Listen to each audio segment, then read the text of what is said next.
ಎಲ್ಲರೂ ಅವರವರದ್ದೇ ಆದ ರೀತಿಯಲ್ಲಿ ಎಸ್ ಎಂ ಕೃಷ್ಣ ಅವರ ಜೊತೆಗಿನ ಒಡನಾಟವನ್ನು ಸ್ಮರಿಸ್ತಾ ಇದ್ದಾರೆ. ನಾವು ಕೂಡ ಅಷ್ಟೇ.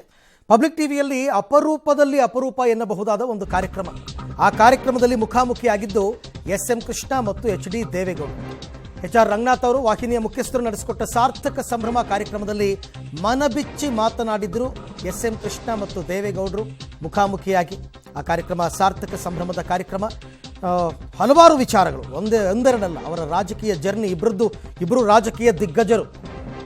ಅವರು ತಮ್ಮ ಇಡೀ ರಾಜಕೀಯ ಪಯಣವನ್ನು ಆ ಕಾರ್ಯಕ್ರಮದಲ್ಲಿ ಹಂಚಿಕೊಂಡಿದ್ದರು. ಅತ್ಯಂತ ಅಪರೂಪದಲ್ಲಿ ಅಪರೂಪ ಕಾರ್ಯಕ್ರಮ. ಆ ಕಾರ್ಯಕ್ರಮದಲ್ಲಿ ಅವರಿಬ್ಬರನ್ನೂ ಕೂಡ ಮುಖಾಮುಖಿಯಾಗಿಸಿದ್ದು ನಮ್ಮ ವಾಹಿನಿಯ ಮುಖ್ಯಸ್ಥರಾದಂತಹ ಎಚ್ ಆರ್ ರಂಗನಾಥ್ ಅವರು. ಹಾಗಾದರೆ ಆ ಕಾರ್ಯಕ್ರಮ ಹೇಗಿತ್ತು, ಏನು ಮಾತನಾಡಿದ್ದಾರೆ ನೋಡ.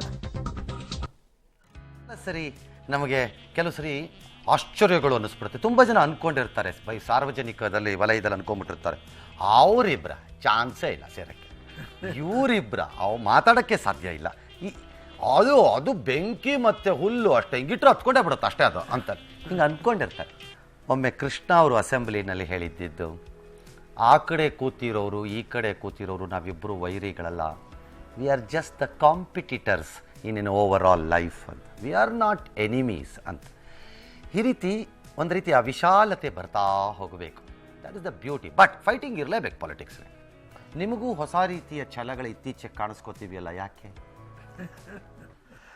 ಅದು ಮುದಿ ಚಪಲ ಇರ್ಬೋದು. ಯಾಕೆಂತ ಹೇಳಿದ್ರೆ ವಯಸ್ಸಾದ ಮೇಲೆ ಕೆಲವು ಚಪಲಗಳು ಬರ್ತವೆ ಅಂತ. ನಾನು ಚಪಲ ಹೇಳಿಲ್ಲ, ನಾನು ಛಲ ಹೇಳಿ.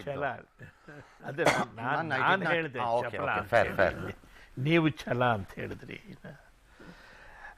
ಮಾನ್ಯ ದೇವೇಗೌಡರ ವಿಚಾರದಲ್ಲಿ ನಾನು ನೀವು ಹೇಳಿದಂಥ ಎಲ್ಲ ಮಾತುಗಳನ್ನು ಕೂಡ ಅಕ್ಷರಶಃ ಒಪ್ತೇನೆ.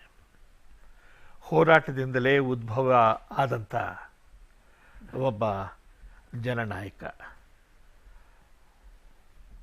ಕೆಂಪುಕೋಟೆ ಮೇಲೆ ರಾಷ್ಟ್ರಧ್ವಜವನ್ನು ಹಾರಿಸಿದ ಏಕೈಕ ಕನ್ನಡಿಗ. ಅದನ್ನು ಚುನಾವಣಾ ಸಮಯದಲ್ಲೂ ಕೂಡ ನಾನು ಹಾಸನ ಡಿಸ್ಟ್ರಿಕ್ಟ್ನಲ್ಲಿ ಹೇಳಿದ್ದೀನಿ. ಹೆಮ್ಮೆಯಿಂದ ಹೇಳಬೇಕು, ಹೆಮ್ಮೆಯಿಂದ ಹೇಳಿದೆ, ಒಬ್ಬ ಕನ್ನಡಿಗನಾಗಿ ಹೇಳಿದೆ. ಏನು ಇವತ್ತು ಅದೇ ಒಂದು ಗೌರವ, ಅದೇ ಒಂದು ವಿಶ್ವಾಸ. ಯಾಕೆಂದರೆ ನಮ್ಮಿಬ್ಬರ ರಾಜಕೀಯ ಸಂಬಂಧ ಸುಮಾರು 55 ವರ್ಷಗಳ ಹಿಂದೆ ಪ್ರಾರಂಭವಾಯಿತು.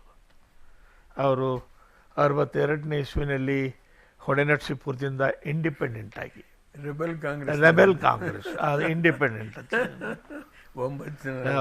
ನೀವು ಇಲ್ಲಿ ನಾನು ಮದ್ದೂರಿಂದ ಪ್ರಜಾ ಸೋಷಿಯಲಿಸ್ಟ್. ಎಷ್ಟು ವಿಚಿತ್ರ ನೋಡಿ, ಪ್ರಜಾ ಸೋಷಿಯಲಿಸ್ಟ್ ಅಲ್ಲಿಂದ ಬಂದ ಇಬ್ಬರುವೆ ಇಷ್ಟು ಸುದೀರ್ಘ ಪಯಣದ ನಂತರ ಇಬ್ರು ಒಂದು ರೀತಿ ರಾಜಕೀಯದಲ್ಲಿ ಒಂದು ಅಂತ್ಯವನ್ನು ಹುಡುಕ್ತಾ ಇದ್ದೀರಿ ಅನ್ಸಲ್ಲ ಇಬ್ರಿಗೂ? ರಾಜಕೀಯದಲ್ಲಿ ನಾವು ಪೂರ್ಣ ರಸ್ತೆಯನ್ನು ತುಳಿದಿದ್ದೇವೆ ಅಂತೇಳಿ ನನಗನ್ಸೋದಿಲ್ಲ. ತುಳಿಯಬೇಕಾದದ್ದು ಇನ್ನೂ ಬಹಳ ಇದೆ ಅನ್ನತಕ್ಕಂಥ ನಂಬಿಕೆ ನನಗಿದೆ. ಅದೇ ನಂಬಿಕೆಯನ್ನು ದೇವೇಗೌಡರು ಕೂಡ ಶೇರ್ ಮಾಡ್ತಾರೆ ಅಂಥೇಳಿ ನಾನು ಅವ್ರನ್ನೂ ಕೇಳಿದೆ, ನಿಮ್ಮನ್ನು ಕೇಳ್ತೀನಿ. ಈಗ ನಿಮ್ಮಗಳಿಗೆಲ್ಲ ಈ ಛಲ ಮತ್ತು ಈ ಪ್ಯಾಷನ್ನು ಮತ್ತು ಈ ಕೀಪ್ ಆನ್ ಡೂಯಿಂಗ್ ಥಿಂಗ್ಸ್ ಹೆಂಗೆ ಬರುತ್ತೆ? Where does that energy come from? ಈ 55 ವರ್ಷನೇ ಸೇವಿಸಿದ್ದೀವಂತೆ, ಇನ್ನೂ ಒಂದು 10 ವರ್ಷ ನೋಡೋಣ ಅಂತಕ್ಕಂಥ ಒಂದು. ಅಂದರೆ ನೀವು ಪ್ರಕಟ ಮಾಡದ ನಿರ್ಧಾರದ ಮುನ್ಸೂಚನೆಯೋ ಇದು? ಇಲ್ಲ, ಹಾಗೆ ಅಂತ ಏನೂ ಇಲ್ಲ. ಈಗ ಮುಂದೆ ಹೇಗೆ ಬೆಳವಣಿಗೆಗಳು ನಡೀತವೆ, ಆ ಬೆಳವಣಿಗೆಗಳ ಕಾರಣದಿಂದಾಗಿ ನಾವುಗಳು ಮುಂದಿನ ನಿರ್ಧಾರಗಳನ್ನು ಮಾಡಬಹುದು. ಆದರೆ ಸದ್ಯಕ್ಕೆ ನಾನು ಎಲ್ಲಿ ನಿಂತಿದ್ದೀನಿ ಅಲ್ಲೇ ಇರಬೇಕು ಅಂತಕ್ಕಂಥದ್ದು ನನ್ನ ಹಾರೈಕೆ. ನಾನು ದೇವೇಗೌಡರನ್ನು ಕೇಳ್ತಿದ್ದೆ, ಸರ್ ನಿಮ್ಮಿಬ್ಬರ ದೀರ್ಘ ರಾಜಕಾರಣದಲ್ಲಿ ನೀವೆಂದೂ ಒಟ್ಟಾಗಿ ಕೆಲಸ ಮಾಡಿಲ್ಲ ಅಲ್ಲ? ಇಲ್ಲ, ಹಾಗಿಲ್ಲ. ನಾನು ಅವ್ರಿಗೆ ಹಳೆಯನ್ನ ಒಂದು ನೆನೆಸ್ಕೊಳ್ತೇನೆ. ಇವ್ರ ಮಧ್ಯೆ ಒಂದು ಸಾರಿ ಸೋತು ಅವರು ನನಗೆ ಸ್ನೇಹಿತನಾಗಿ ಮಾತಾಡ್ತಾ ಇದ್ದಾರೆ. ಡೆಫಿನೆಟ್ಲಿ ಇಲ್ಲ, ಅದೇ ತಾನೇ. ಈಗ ಈ ಸಾಹುಕಾರ ಚೆನ್ನೈನವರು ನಿಮ್ಮನ್ನು ಕಾಂಗ್ರೆಸ್ನವ್ರು ಯಾರೊಬ್ಬರು ತೀರು ಹೋಗ್ಬಿಟ್ರು, ಆಗ ನಿಮ್ಮನ್ನು ವಿರುದ್ಧವಾಗೇ ನಿಲ್ಲಿಸಿದರು.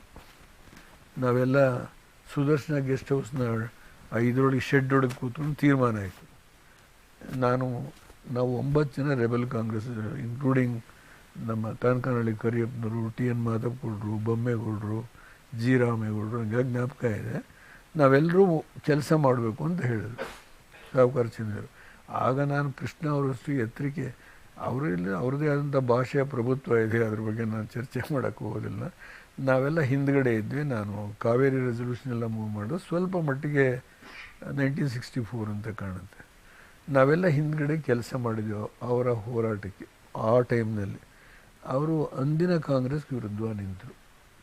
ಮೊದಲು ಎಂಟ್ರಿ ಆದ್ದೇ ಪ್ರಜಾ ಸೋಷಲಿಸ್ಟ್ ಪಾರ್ಟಿಯಿಂದ, ಆಮೇಲೆ ಅವರು ದೇಶದ ವಿಭಜನೆ ಆದ ಸಂದರ್ಭದಲ್ಲಿ ಕಾಂಗ್ರೆಸ್ಗೆ ಹೋದ್ರಿ ಅಂತ ಕಾಣುತ್ತೆ. ನೀವು ಅದಕ್ಕೆ ಮುಂಚೆ ಸೋಷಲಿಸ್ಟ್ ಪಾರ್ಟಿಲೇ ಇದ್ದರು, ಆಮೇಲೆ ಯಾವ ಪಾರ್ಟಿಗೇನು ಹೋಗಿಲ್ಲ ಅವರು. ಪಬ್ಲಿಕ್ ಟಿವಿಯ ಸಾರ್ಥಕ ಸಂಗಮ ಅಂತಕ್ಕಂಥ ಕಾರ್ಯಕ್ರಮ ಇದು.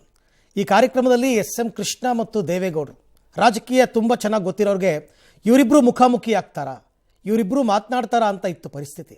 ಅದನ್ನು ಸಾಕಾರಗೊಳಿಸಿದ್ದು ನಾವೇ. ಆ ಕಾರ್ಯಕ್ರಮದಲ್ಲಿ ಇಬ್ಬರು ಕೂಡ ಮನಸ್ಸು ಬಿಚ್ಚಿ ಮಾತನಾಡಿದ್ರು. ದೇವೇಗೌಡರಂತೂ ಏಕವಚನದಲ್ಲಿ ಮಾತನಾಡ್ತಾ ಇದ್ರು. ಇಬ್ಬರು ಒಟ್ಟಿಗೆ 60 ವರ್ಷ ರಾಜಕೀಯ ಮಾಡಿದಂಥವ್ರು.